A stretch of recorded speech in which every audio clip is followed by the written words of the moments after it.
Great college baseball game tonight. Two guys on the mound that had some billing coming into it, and they didn't disappoint. Both guys were outstanding and kept their teams in position to win. We're very fortunate that we came up with a couple of big hits and good outing from Price out of the bullpen. Yeah. Every Friday night, like clockwork, Michael Roth just goes out and beats another one of the best pitchers in the league. I mean, what he's doing is pretty remarkable. Well, it is, and we're just at the halfway point with him going out there on Friday. So, and last week it was Thursday, so don't want to get too far ahead of ourselves. But he's done a great job. He just accepted his role going into the year. He's thrived in it. He's been really good. I didn't expect him to be where he is numbers-wise. But it's been great to watch, and our guys rally around him, feel good about him when he's out there. So certainly facing Sonny Gray tonight, we all had our hands full, and he kept us in position to win. In the back, right? It just seemed like this series with number one coming in, it just seemed like the atmosphere was just as electric as you probably thought it was going to be tonight. It was great, and I'm grateful, and our players are, for our fans coming out tonight. It was very special. There's a few places in the SEC that you get 7, 8, 9, 10,000 fans sometimes, and it was great tonight. Our fans rallied around us, and that does a lot for our players. And you can't ask for a better setting, really, as a player and a coach. And I talked to our guys yesterday. I said, Vandy, number one, we're in there somewhere too. This is supposed to be fun. Let's go out and play relaxed, and hopefully you play well enough to win. But it was a great night for us. In your wildest dreams, do you think you could hold Vandy's top 5 hitters 1-17 and hold Westlake 4-for-4 with 2 strikeouts? Well, you're not going to do that very much. I mean, that's for sure. They may turn the tables on us tomorrow, but we talked about a couple of days ago, how their pitching staff was and what a great job they had done. But their offense has been impressive as well. Their numbers are better offensively than most teams, and they've been actually better in conference games than they have in non-conference games. They got some good players in there. We're very fortunate. Roth made some great pitches, and Price came in and located some fastballs. That was about as good as we can do right there with our pitching and defense. I think both teams were error-free tonight. Mooney's ball in the corner hit it in the right spot to give us a little bit of insurance. So that was great to see.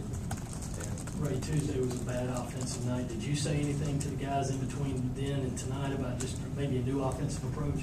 No, I didn't. We talked about it. I think they were really disappointed that we didn't win on Tuesday night. We had, I think, 8 hits. And we were a little frustrated by that. I detected the mood on Wednesday in practice was not a good one. And the only thing I said is, you know what, we're pretty good. We're a pretty good offensive team. We're not imposing. But the national average is off about 25 points.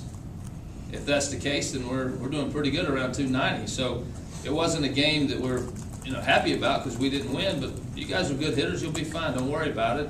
If anything, I was just trying to boost a little confidence. And then yesterday was much better workout.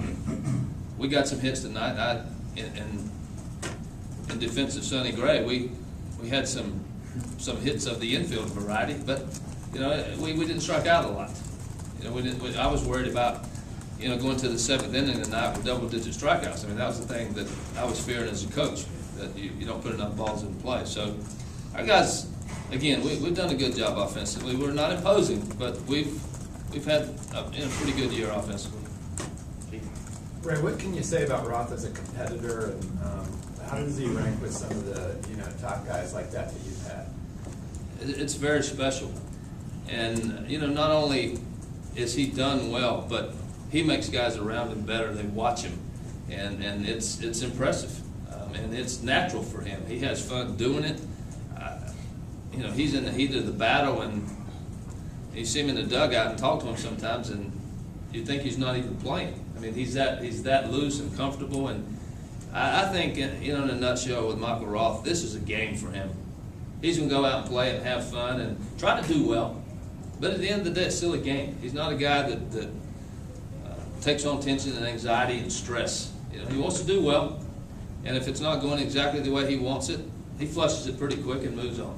So it's nice to have him. It's been a great experience for me to watch him in his career and to see what he's been able to do as a situational pitcher, situational lefty, and then get thrown into a starting role and how he's responded. He's among the very best. I've been fortunate to have had some good guys over the years, and he certainly ranks up there for a guy that you look sometimes at a player and you go, that young man is very talented, and he reaches that talent level. Some guys do not do that, and Michael Roth he gets everything out of what he has ability-wise. There's nothing left. He gives you everything he's got.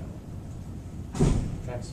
Ray, can you just describe what the guys were like today? I mean, did they get ratcheted up for a series like this, or have they just played so many big games that it's not that big of a deal as it would be to some other teams? Well, that's one of the things as a coach that I always fear. You know, baseball is baseball. You got to go play, but are you know, how are your guys handling it? What does it mean to them? Is it, you know, is it a big game? Do they look at it that way? Is it another game? You don't want it to be ho-hum, but our guys, they have good approaches. I don't think they get too high. They don't get too low. They think they are good enough to win, but certainly understand they can lose. And that's been, you got to give credit to veteran players for that kind of attitude. Like, you know, always go out before the game to see where they are. That's basically, we share a few points and maybe some scouting report, but I just kind of go out and see where they are and see if I need to say anything or bring up any awareness situation, and that's the way it was tonight. They loved it. I mean, they loved this. This is, you know, a great crowd at home against the #1 team in the country, and let's do everything we can to win. Let's go have some fun and try to make it happen. It's not a lot of stress and anxiety, tension, and it's the best way to be. And do you think, can they draw from both the Florida experience this year in Omaha last year into this week? Well, I think it helps, you know, win or lose. I think that helps. When you've been in some situations time and time again,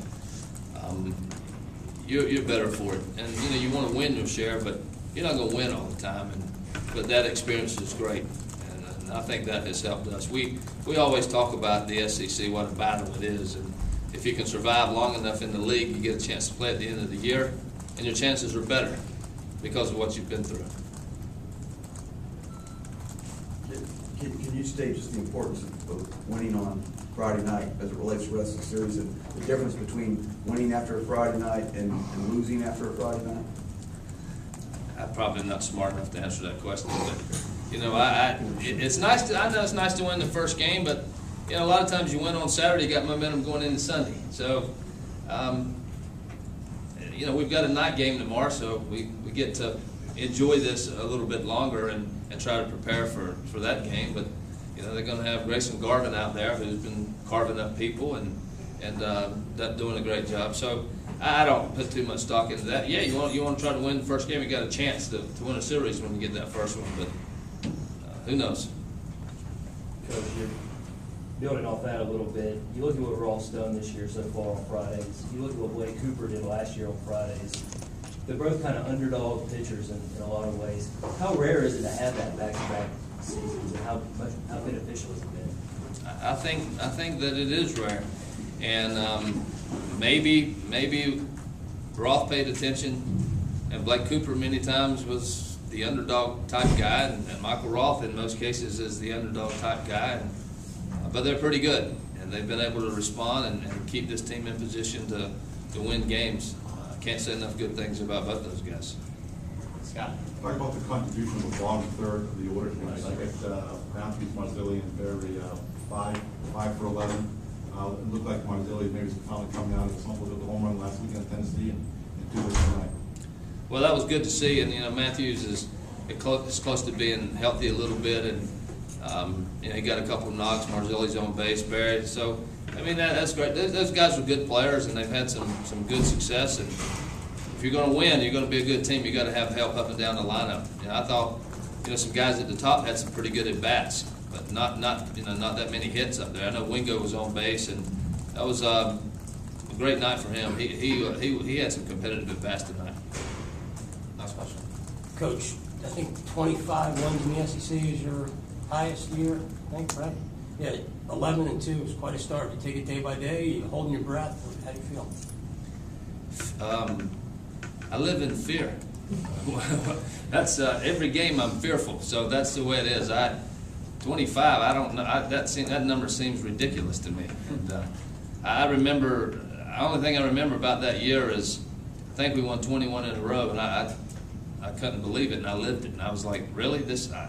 But if you win 18, 19, 20 games in this league, you got a great club. There's no doubt about it. I often say, if you win 20 games, you're going to win the league.